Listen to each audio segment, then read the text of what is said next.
பெரியாரை உலகமயமாக்குவோம், உலகை பெரியார் மயமாக்குவோம் என்ற முழக்கத்தோடு நான் இந்த நிகழ்ச்சியில் பேச விளைகிறேன். இங்கே முதலில் நமது தமிழ்நாடு முதலமைச்சர் முத்துவேல் கருணாநிதி ஸ்டாலின் அவர்களுக்கு என்னுடைய நன்றியை தெரிவித்துக் கொண்டு ஆரம்பிக்கிறேன்.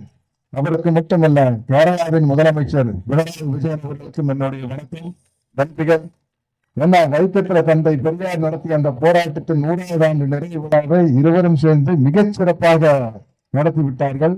இதை போன்று பகுத்தறிவு எண்ணம் உள்ளவர்கள் ஒன்றிணைத்து அடுத்த முறை இந்தியாவிலும் ஒரு மிகப்பெரிய மாற்றத்தை கொண்டு வந்து இந்தியாவையும் பெரியார் மயம் ஆக்க வேண்டும் என்று கேட்டுக்கொள்கிறேன். பெரியார் மயம் ஆக்குறதுனா வேற ஒன்றும் இல்லைங்க, எல்லாரையும் புத்திசாலி ஆக்குறது, அவ்வளவுதான், எதுவும் கிடையாது.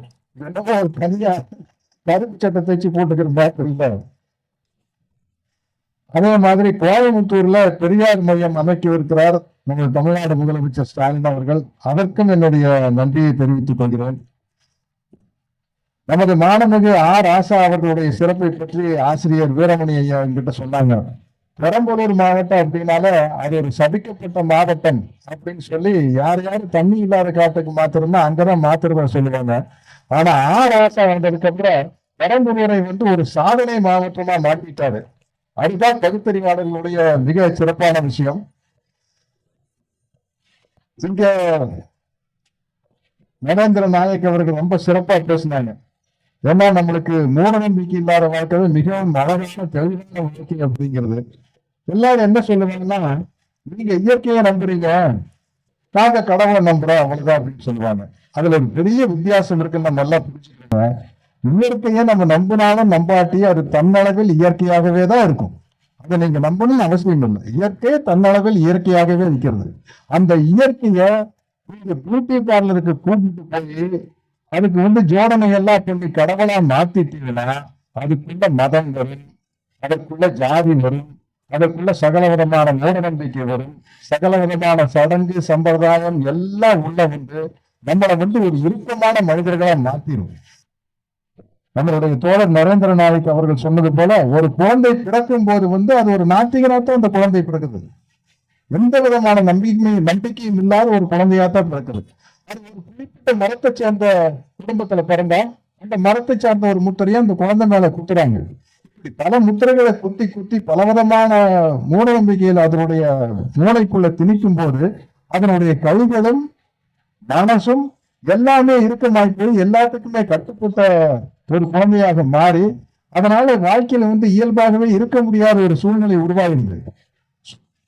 சுத்தமா சொல்ல போனா யாருக்குமே அந்த நம்பிக்கை கிடையாது. கடவுள் நம்பிக்கை உண்மையிலேயே யாருக்கும் கிடையாது. யாரா இருந்தாலும் உடம்பு சரியில்லை, தலைவலி வருதுன்னு ஒரு மாத்திரையை வாங்கி வாயில போட்டாலே அவங்களுக்கு நம்பிக்கை இல்லாததான் இருக்கும். அவங்க அந்த மாத்திரையை தான் நம்புறாங்க. இதை சொல்ல போனா நல்ல நேரம் கெட்ட நேரம் பாக்குறவங்களுக்கு கடவுள் மேல நம்பிக்கை இல்லை, நல்ல நேரம் கெட்ட நேரத்து மேலதான் நம்பிக்கை இருக்குது. இதனால அதையெல்லாம் பாக்குறாங்க. இப்படி இதையெல்லாம் உணர்ந்து நாம் பகுத்தறிவு சிந்தனையோடு தெளிவா செயல்பட்டோம்னா நம்முடைய வாழ்க்கையே மிக சிறப்பாக இருக்கும். இங்க திருச்சிக்கு வரும்போது நான் என்னுடைய பழைய காலத்து நினைவுகள் ஞாபகம் வருது. 14 வருஷத்துக்கு முன்னாடி தந்தை பெரியாருடைய படத்தில் நான் தந்தை பெரியாராக நடித்தபோது இந்த திருச்சியில் தான் நடிச்சேன். அந்த பெரியார் மாளிகையில் தான் அவர் சம்பந்தப்பட்ட பல காட்சிகள் படமாக்கப்பட்டது. அங்கு 1967 முதல் முறையாக திராவிட முன்னேற்ற கழக ஆட்சி வந்தப்போ பேரறிஞர் அண்ணா அவர்களும் கலைஞர் அவர்களும் பேராசிரியர் அவர்களும் இன்னும் முக்கியமான திராவிட முன்னேற்ற கழக தலைவர்களும் நேரா திருச்சியில ஐயா பெரியார் கிட்ட வாழ்த்துக்களை வாங்கினதுக்கு அப்புறம் தான் அவங்க போய் பதவியை எடுத்தாங்க. பதவி எடுத்த உடனே அண்ணா பண்ண முதல் செய்த சுயமரியாதை திருமணம் செல்லுபடி ஆகும் அப்படிங்கிறதா. அந்த சுயமரியாதை திருமணம் செல்லுபடி ஆங்கிற ஒரு விஷயத்தை எழுதும்போதும் கூட ஆசிரியர் வீரமணியாவும் கூட இருக்காங்க. அன்பு கையிந்த தாலி அப்படிங்கிற மாதிரி ஒரு வார்த்தை வந்தப்போ ஆசிரியர் அவர்கள் பெரியாரிடம் படித்து காட்டின பொழுது பெரியார் அன்பு போடாதீங்க, அப்ப தாலி கட்டுறது கட்டாயம் என்னாகும், ஆர் அப்படின்னு போட்டு கையிந்த தாலின்னு போடுங்கன்னு சொன்னாரு. அவரு ஐயா 5ஆம் கிளாஸ் கூட படிச்சு இல்லைன்னு நினைக்கிறோம் தந்தை பெரியார் அவர்கள். அப்படித்தான் அவர் சுயமா சிந்திச்சு வந்தவர். எந்த ஒரு கேள்வியை கேட்டாலும் பளிச்சுன்னு பதில் சொல்றதுல ஐயாவை மிஞ்சுவதற்கு ஆளே இல்லை. அவர்கிட்ட கேட்டாங்க, ஆத்திகத்துக்கு நாத்திகத்துக்கு என்னங்க வித்தியாசம் கேட்டாங்க. கோயில்ல உண்டியல் வச்சு காசு போடுறது ஆத்திகத்துங்க. நாத்திக அந்த உண்டியலுக்கு பூட்ட போடுறீங்க பாருங்க, அதுதான் நாத்திக அப்படிங்கிறார்.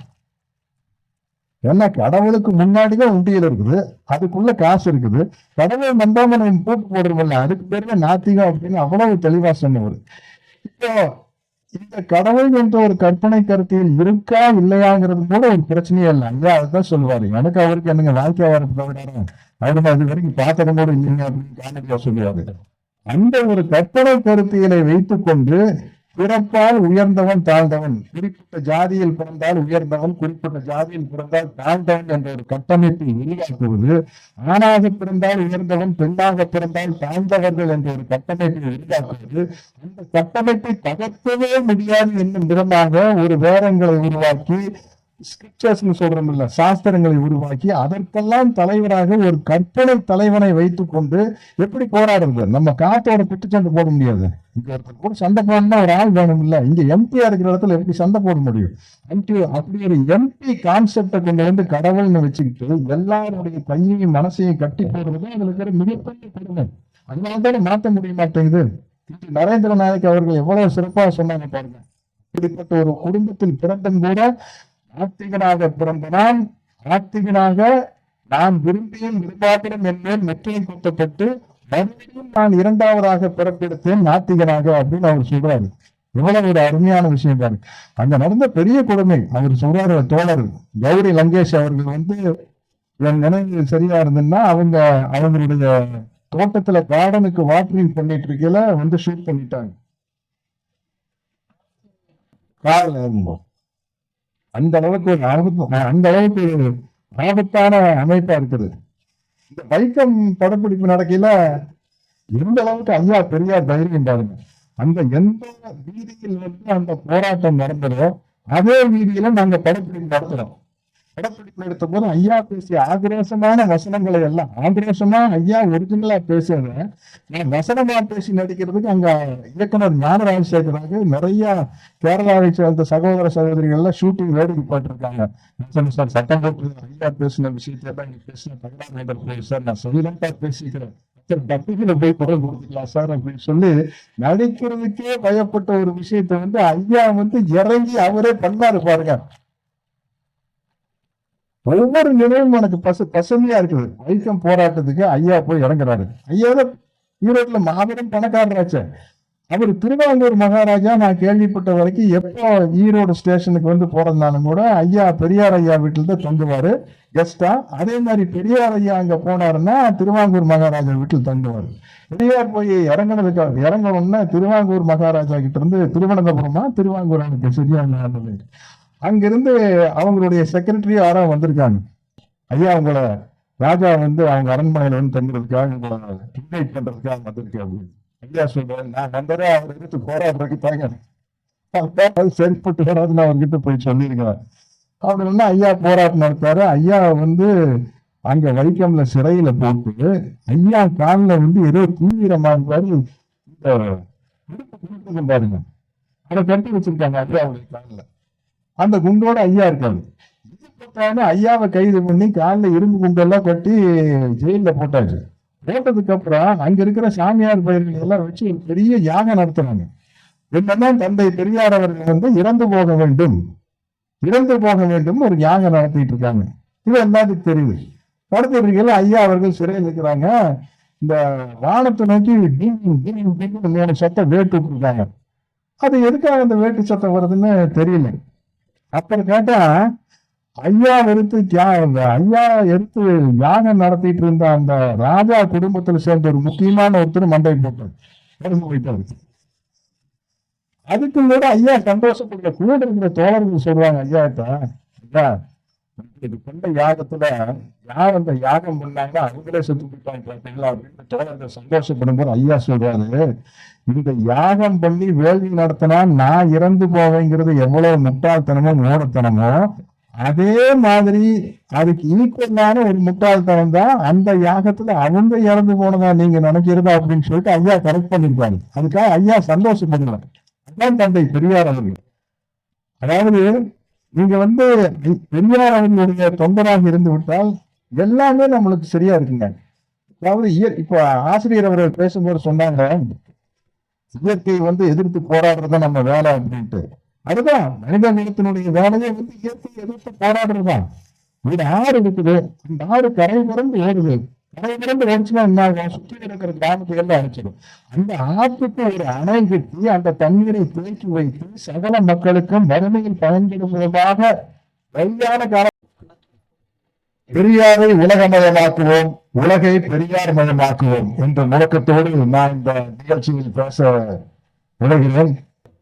இங்கே முதலில் நமது தமிழ்நாடு முதலமைச்சர் முத்துவேல் கருணாநிதி ஸ்டாலின் அவர்களுக்கு என்னுடைய நன்றியை தெரிவித்துக் கொண்டு ஆரம்பிக்கிறேன். அவருக்கு மட்டுமல்ல, கேரளாவின் முதலமைச்சர் பினராயி விஜயன் அவர்களுக்கும் என்னுடைய வணக்கம், நன்றிகள். என்ன வைத்தத்திர தந்தை பெரியார் நடத்திய அந்த போராட்டத்தின் 100வது ஆண்டு நிறைவு விழாவை இருவரும் சேர்ந்து மிகச் சிறப்பாக நடத்திவிட்டார்கள். இதை போன்று பகுத்தறிவு எண்ணம் உள்ளவர்கள் ஒன்றிணைத்து அடுத்த முறை இந்தியாவிலும் ஒரு மிகப்பெரிய மாற்றத்தை கொண்டு வந்து இந்தியாவையும் பெரியார் மயம் ஆக்க வேண்டும் என்று கேட்டுக்கொள்கிறேன். பெரியார் மயம் ஆக்குறதுனா வேற ஒன்றும் இல்லைங்க, எல்லாரையும் புத்திசாலி ஆக்குறது, அவ்வளவுதான், எதுவும் கிடையாது. இது என்னமோ ஒரு தனியா கருப்பு சட்டத்தை வச்சு போட்டுக்கிற மாதிரி இல்லை. அதே மாதிரி கோயம்புத்தூர்ல பெரியார் மையம் அமைக்கவிருக்கிறார் நமது தமிழ்நாடு முதலமைச்சர் ஸ்டாலின் அவர்கள். அதற்கும் என்னுடைய நன்றியை தெரிவித்துக் கொள்கிறேன். நமது மாணமிகு ராசா அவர்களுடைய சிறப்பை பற்றி ஆசிரியர் வீரமணி ஐயா என்கிட்ட சொன்னாங்க. பெரம்பலூர் மாவட்டம் அப்படின்னால அது ஒரு சபிக்கப்பட்ட மாவட்டம் அப்படின்னு சொல்லி யார் தண்ணி இல்லாத காட்டுக்கு மாத்திரம்னா அங்கதான் மாத்திரமா சொல்லுவாங்க. ஆனா ராசா வந்ததுக்கு அப்புறம் பெரம்பலூரை ஒரு சாதனை மாவட்டமா மாற்றிட்டாரு. அதுதான் பகுத்தறிவாளர்களுடைய மிக சிறப்பான விஷயம். இங்க நரேந்திர நாயக் அவர்கள் ரொம்ப சிறப்பா பேசினாங்க. ஏன்னா நம்மளுக்கு மூட நம்பிக்கை இல்லாத வாழ்க்கை மிகவும் அழகான தெளிவான வாழ்க்கை அப்படிங்கிறது. எல்லாரும் என்ன சொல்லுவாங்கன்னா, நீங்க இயற்கையை நம்புறீங்க, நாங்க கடவுளை நம்புறோம், அவ்வளவுதான் அப்படின்னு சொல்லுவாங்க. அதுல ஒரு பெரிய வித்தியாசம் இருக்குன்னு நம்ம நல்லா புரிஞ்சுக்கோங்க. இயற்கையை நம்ம நம்பினாலும் நம்பாட்டியும் அது தன்னளவில் இயற்கையாகவே தான் இருக்கும். அதை நீங்க நம்பணும்னு அவசியம் இல்லை. இயற்கை தன்னளவில் இயற்கையாகவே இருக்கிறது. அந்த இயற்கைய நீங்க பியூட்டி பார்லருக்கு கூட்டிட்டு போய் அதுக்கு ஜோடனை எல்லாம் பண்ணி கடவுளா மாத்திட்டீங்கன்னா அதுக்குள்ள மதம் வரும், அதற்குள்ள ஜாதி வரும், அதற்குள்ள சகல விதமான மூட நம்பிக்கை வரும், சகல விதமான சடங்கு சம்பிரதாயம் எல்லாம் உள்ள நம்மளை ஒரு விருப்பமான மனிதர்களா மாத்திரும். நம்மளுடைய தோழர் நரேந்திர நாயக் அவர்கள் சொன்னது போல, ஒரு குழந்தை பிறக்கும் போது அது ஒரு நாத்திகனாத்தான் அந்த குழந்தை பிறக்குது. எந்த விதமான நம்பிக்கையும் இல்லாத ஒரு குழந்தையாத்தான் பிறக்குது. அது ஒரு குறிப்பிட்ட மரத்தை சேர்ந்த குடும்பத்துல பிறந்தா அந்த மரத்தை சார்ந்த ஒரு முத்திரையை அந்த குழந்தை மேல குத்துறாங்க. இப்படி பல முத்திரைகளை குத்தி குத்தி பலவிதமான மூட நம்பிக்கையில் அதனுடைய மூளைக்குள்ள திணிக்கும் போது அதனுடைய கைகளும் மனசும் எல்லாமே இருக்கமாய் போய் எல்லாத்துக்குமே கட்டுப்பட்ட ஒரு குழந்தையாக மாறி அதனால வாழ்க்கையில இயல்பாகவே இருக்க முடியாத ஒரு சூழ்நிலை உருவாகிருந்தது. சுத்தமா சொல்ல போனா யாருக்குமே அந்த நம்பிக்கை கிடையாது. கடவுள் நம்பிக்கை உண்மையிலேயே யாருக்கும் கிடையாது. யாரா இருந்தாலும் உடம்பு சரியில்லை, தலைவலி வருதுன்னு ஒரு மாத்திரையை வாங்கி வாயில போட்டாலே அவங்களுக்கு நம்பிக்கை இல்லாததான் இருக்கும். அவங்க அந்த மாத்திரையை தான் நம்புறாங்க. இதை சொல்ல போனா நல்ல நேரம் கெட்ட நேரம் பாக்குறவங்களுக்கு கடவுள் மேல நம்பிக்கை இல்லை, நல்ல நேரம் கெட்ட நேரத்து மேலதான் நம்பிக்கை இருக்குது. இதனால அதையெல்லாம் பாக்குறாங்க. இப்படி இதையெல்லாம் உணர்ந்து நாம் பகுத்தறிவு சிந்தனையோடு தெளிவா செயல்பட்டோம்னா நம்முடைய வாழ்க்கையே மிக சிறப்பாக இருக்கும். இங்க திருச்சிக்கு வரும்போது நான் என்னுடைய பழைய காலத்து நினைவுகள் ஞாபகம் வருது. 14 வருஷத்துக்கு முன்னாடி தந்தை பெரியாருடைய படத்தில் நான் தந்தை பெரியாராக நடித்திருப்பது இந்த திருச்சியில் தான் நடிச்சேன். அந்த பெரியார் மாளிகையில் தான் அவர் சம்பந்தப்பட்ட பல காட்சிகள் படமாக்கப்பட்டது. அங்கு 1967 முதல் முறையாக திராவிட முன்னேற்ற கழக ஆட்சி வந்தப்போ பேரறிஞர் அண்ணா அவர்களும் கலைஞர் அவர்களும் பேராசிரியர் அவர்களும் இன்னும் முக்கியமான திராவிட முன்னேற்ற கழக தலைவர்களும் நேரா திருச்சியில ஐயா பெரியார் கிட்ட வாழ்த்துக்களை வாங்கினதுக்கு அப்புறம் தான் அவங்க போய் பதவி ஏற்றாங்க.